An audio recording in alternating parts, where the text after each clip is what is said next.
Hi viewers, welcome to our channel. ప్రస్తుతం మనతో పాటు senior journalist Damu Bala sir ఉన్నారు. వారితో మాట్లాడదాం. నమస్కారం sir. No. Sir, director Trivikram గారి పైన బాబు గోగినేని గారు విమర్శలు చేశారని చెప్పేసి కొన్ని వార్తలు రావడం చూస్తున్నాం సార్. అసలు ఏం విమర్శలు చేశారు, ఎందుకు చేశారు, ఏం జరిగింది? త్రివిక్రమ్ మీద ఇద్దరు చేశారు యాక్చువల్గా. పూనం కౌర్ ఒక ట్వీట్ చేసింది, అట్లాగే బాబు గోగినేని కూడా ట్వీట్ చేశాడు. ఓకే. అయితే దీని కాంటెక్స్ట్ ఏంటంటే మనకు తెలుసు, ప్రణీత్ హనుమంతు అనే అతను ఒక అబ్యూజ్ చేసిన వీడియోలో అరెస్ట్ అయ్యాడని తెలుసు మనకి. బెంగళూరులో అరెస్ట్ చేశారు అతన్ని, అక్కడ కోర్టులో పెట్టి ఇక్కడ పీటీ వారెంట్ కింద తీసుకొస్తున్నారు. సో ఈ సందర్భంగా ఏంటంటే, ఒక్కొక్కసారి మనోళ్ళు ఏం జరుగుతుందంటే, ఏదన్నా ఒకటి జరిగినప్పుడు అవతలోడు కొంత బలహీనుడో లేకపోతే ఈజీ టార్గెట్ అనుకుంటే వీళ్ళందరూ నీతిమంతులైపోయి వాడిని బలి చేయడం అనేది కనిపిస్తుంది. ప్రణీత్ది కూడా అదే. అతను ఖచ్చితంగా అతనిది ఖండించాలి. నేను ఆల్రెడీ వీడియోలో చెప్పాను, అతనిది చాలా ఘోరమైన విషయమే, నో డౌట్.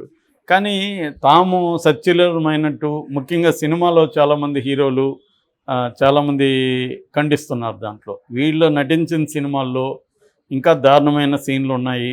ఇంకా దారుణంగా ఉమెన్ని ఆబ్జెక్టిఫై చేయడం, ఉమెన్ని అభ్యజంగా మాట్లాడడం ఉన్నాయి. అట్లాగే నిన్నేదో ఒక వీడియో చూసా, అందులో అమ్మని పిల్లల్ని అంటే మాత్రం ఇది అంటున్నారు కదా, అత్తల్ని అనొచ్చా ఇలాగా, అత్తతో కూడా ఈవెన్ శోభనం కూడా అయిపోయినట్టుగా అంతా కూడా చిరంజీవి సినిమాల్లో కూడా చేశారు కదా, అసలు చాలా సినిమా అత్తల్లుళ్ళ సినిమాలంతా కూడా అట్లాంటివే కదా అనేది కూడా తీస్తున్నారు. ఖచ్చితంగా అట్లాంటి ఇవి మనకి కనిపిస్తాయి ఎక్కువగా తెలుగు సినిమాల్లో. ఈ కాంటెక్స్లో బాబు గోగినేనేమో త్రివిక్రమ్ మీద టార్గెట్ చేస్తున్నారు. ఇప్పుడు త్రివిక్రమ్, నిజానికి త్రివిక్రమ్ ఒకటే కాదు, తెలుగు సినిమాలో అనేక మంది ఎప్పటి నుంచో కూడా ఇట్లాంటి వ్యవహారాలు ఉన్నాయి. స్త్రీని ఆబ్జెక్టిఫై చేయడం, స్త్రీని కించపరుస్తూ తీయడం, ఇవన్నీ ఉన్నాయి. అయితే మనం ఎలా చూడాలంటే, అభివృద్ధి అనేది ఒక 50 ఏళ్లలో తెలుగు సినిమాలో స్త్రీల పరిస్థితి మీద కానీ మనం స్టడీ చేస్తే ఖచ్చితంగా ప్రోగ్రెసివ్ కనబడుతుంది. అప్పట్లో మీరు జయసుధ, జయప్రద వీళ్ళ క్యారెక్టర్లు చూస్తే, సోహన్ బాబుకి 2 భార్యలు, అతని 2 భార్యలతో అతని విక్టిమ్ లాగా చూపిస్తుంటారు. 2 భార్యల మధ్య పాపం ఎట్లా నలిగిపోతున్నాడు అన్నట్టుగా. రెండోది, భార్య భర్త గొడవ వస్తే ఫైనల్గా భార్య చంపలేసుకొని వచ్చి కాళ్ళ మీద పడితే ఈయన చాలా జెంటిల్గా అలా తీసి హగ్ చేసుకుంటాడు. ఈ సీన్లంతా అప్పుడు ఉండేవి. ఇలాంటివి ఇప్పుడు ఎందుకు లేవు?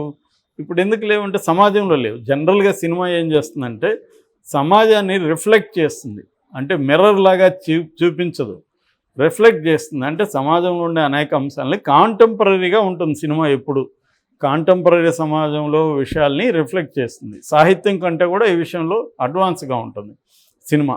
ఎందుకంటే చూసేది కాంటెంపరీ పీపుల్ చూడాలి కాబట్టి, వాళ్ళ లైఫ్స్కి కనెక్ట్ అవ్వాలి వాళ్ళు.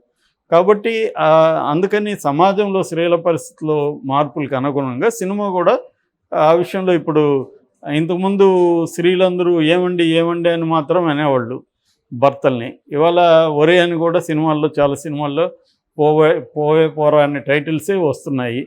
కాబట్టి ఇవన్నీ మార్పు అనేది ఖచ్చితంగా ఉంది. అయితే ఇప్పటికి కూడా ఆబ్జెక్టిఫికేషన్ అంటే అది కన్జ్యూమర్ కల్చర్. మనకి స్త్రీలనే కాదు, మగవాళ్ళని కూడా ఆబ్జెక్టిఫికేషన్ ఉంది.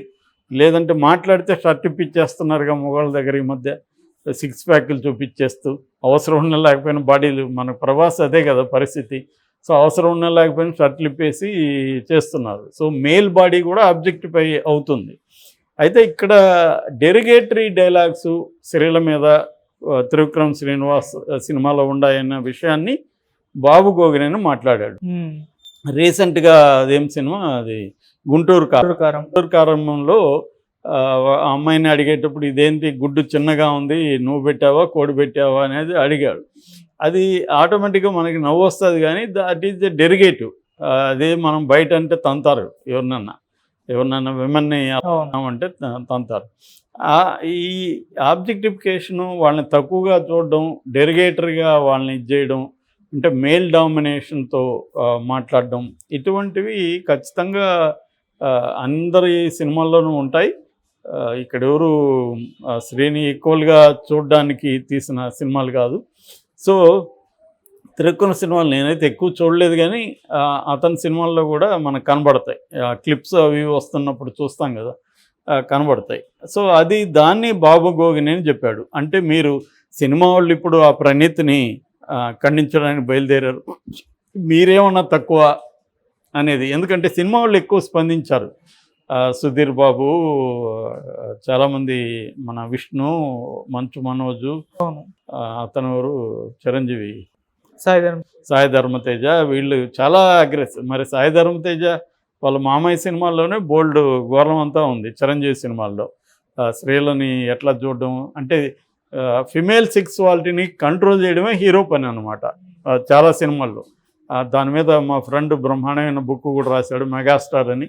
దాంట్లో ఆయన ఈ చాప్టర్లంతా కూడా చర్చించాడు, ఎట్లా ఫిమేల్ సెక్సువాలిటీని మేల్ హీరో కంట్రోల్ చేయడం అనేది చిరంజీవి సినిమాలో ఎలా ఉంటుందో ఆ బుక్ చదివితే, మెగాస్టార్ అనే బుక్ మనకు బాగా అర్థమవుతుంది. కాబట్టి ఒక రకంగా బాబు గోగిని అనేది కొంతవరకు కరెక్టే ఇక్కడ. ఎందుకంటే వీళ్ళు వచ్చి ఇప్పుడు ప్రణీత్ని తిట్టడం మొదలుపెట్టారు, వీళ్ళ సినిమాల్లో వీళ్ళు ఏం చేస్తున్నారు అన్న చర్చ వచ్చింది. అదొకటి. ఇక పూనం కౌర్ ఏం చేస్తుందంటే, ఆమె ముందు నుంచి కూడా ఇటు పవన్ కళ్యాణ్ క్యాంటీగా అనేక ట్వీట్లు చేస్తుంటుంది. ఆమె పవన్ కళ్యాణ్ బాధితురాలని చెప్పుకుంటుంది. అయితే క్లియర్గా స్పష్టంగా ఆమె ఎప్పుడు కూడా బయటికి రాలేదు, నాకు ఈ అన్యాయం చేశాడు పవన్ కళ్యాణ్ అని ఓపెన్గా రావడము, దానికి సంబంధించిన ఆధారాలు పెట్టడం అనేది చేయదు. కానీ ఇండైరెక్ట్గా అప్పుడప్పుడు అలా మాట్లాడుతుంటుంది. అలాగే ఈసారి కూడా త్రివిక్రమ్ డైలాగులు అంతకంటే మంచిని ఎట్లా ఎక్స్పెక్ట్ చేయగలము అన్నట్టుగా ఒక పోస్ట్ పెట్టింది.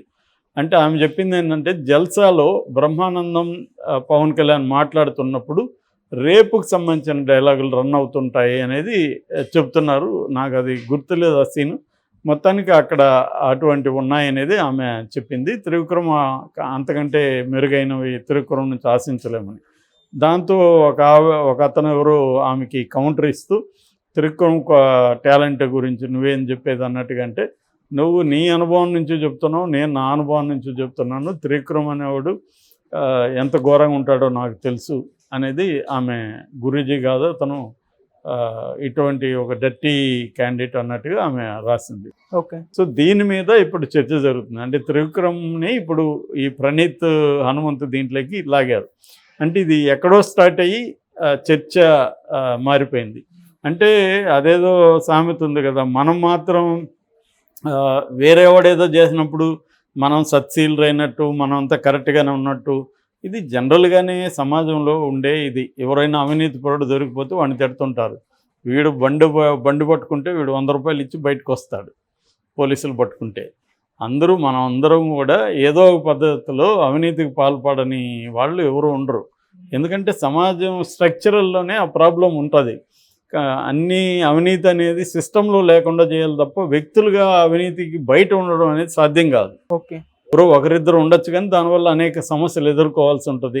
ఆ ఇబ్బందులంతా ఎదుర్కొనేది ఎందుకు అనుకున్నప్పుడు, వాడికి ఒక 100 రూపాయలు ఇస్తే మనం సాల్వ్ అయ్యేటప్పుడు దానికోసం కోర్టులకు తిరిగి ఇవన్నీ ఎవడు చేస్తాడులే అనుకున్నప్పుడు 100 రూపాయలు ఇచ్చి బయటకు వెళ్తుంటాం. మనకేం అవినీతి చేయాలన్నది ఉండదు, కానీ సిస్టమ్ అలా తయారు చేస్తుంది. సో దాన్ని మార్చాలి తప్ప ఇండివిజువల్స్గా అందరినీ మీరు సత్యలంగా ఉండాలని చెప్పడంలో మీనింగ్ లేదు. ఓకే. అట్లాగే ఇది కూడా ఏంటంటే, ఇవాళ మీడియాలో ఏమైపోయిందంటే, ఈ కల్చరు ఈవెన్ పిల్లలతంతా కూడా బీభత్సమైన డ్రెస్సులు వేయించి పిల్లల దగ్గర బీభత్సమైన పాటలకి డ్యాన్సులు వేయించడం, వాళ్ళని ఎక్స్పోజ్ చేయించడం చిన్నప్పటి నుంచే ఒక ఇది వచ్చేస్తుంది. అంటే కెరీర్ని పిల్లల ద్వారా వాళ్ళని పాపులర్ చేసేసి, పిల్లల్ని పెద్ద ఎత్తున వాళ్ళని ఒక ఇన్వెస్ట్మెంట్ లాగా చూసి వీళ్ళ ద్వారా డబ్బులు సంపాదించేద్దాం, వీళ్ళని పాపులర్ చేసేద్దాము అన్న ఒక యావ్ అనేది బాగా పెరిగింది. ఇవాళ దానికి తగిన ఆపర్చునిటీస్ కూడా పెరిగాయి. సో ఈ దీంట్లో నుంచి పిల్లల్ని ఆబ్జెక్టివ్గా చూడడం, ఎరోటిక్ ఆబ్జెక్టివ్స్గా చూడడం అనేది కల్చర్ బాగా పెరిగింది. సో దీనికి సంబంధించి పోర్ను కూడా, చైల్డ్ పోర్న్ అనేది ప్రపంచవ్యాప్తంగా కూడా ఇది ఒక పెద్ద భూతంలాగా అయిపోయింది. నిజానికి దాని ఎఫెక్ట్ ఆ పిల్లల మీద చాలా సివియర్గా పడుతుంది. రేపు ఆ మానసిక గ్రోత్ అనేది ఖచ్చితంగా ఇబ్బంది అవుతుంది. అంతెందుకు, మామూలుగా ఓటీటీలోనే బీభత్సంగా వస్తున్నాయి. ఇప్పుడు స్మార్ట్ ఫోన్ పిల్లలకి ఇచ్చేస్తున్నారు. చాలామంది పెద్దవాళ్ళ కంటే పిల్లలు చాలా యాక్టివ్గా స్మార్ట్ ఫోన్ని డీల్ చేయగలుగుతున్నారు. సో అందువల్ల వాళ్ళకి నువ్వు ఎన్ని చైల్డ్ ఇది పెట్టినా, రెస్ట్రిక్షన్లు పెట్టినా, ఎక్కడో చోట ముఖ్యంగా ఆండ్రాయిడ్ ఫోన్లు అయితే వచ్చేస్తూ ఉంటాయి, యాడ్లు అవన్నీ, పోర్ను అన్నీ వచ్చి, న్యూడిటీ అన్నీ వచ్చేస్తుంటాయి. కాబట్టి ఇవాళ చాలా డిఫికల్ట్ ఈ విషయాలన్నీ. ఏదేమైనా ప్రణీత్కి సంబంధించిన చర్చ జరగడం అయితే అవసరం ఖచ్చితంగా.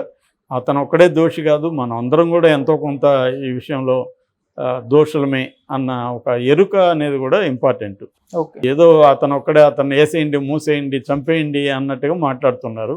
అది అతను ఒక్కడే ప్రాబ్లం కాదు, ఇట్స్ ఏ లార్జర్ ప్రాబ్లం. దాన్ని వివిధ రకాలుగా చర్చించాల్సిన అవసరం అయితే ఉంది. Okay sir, thank you so much.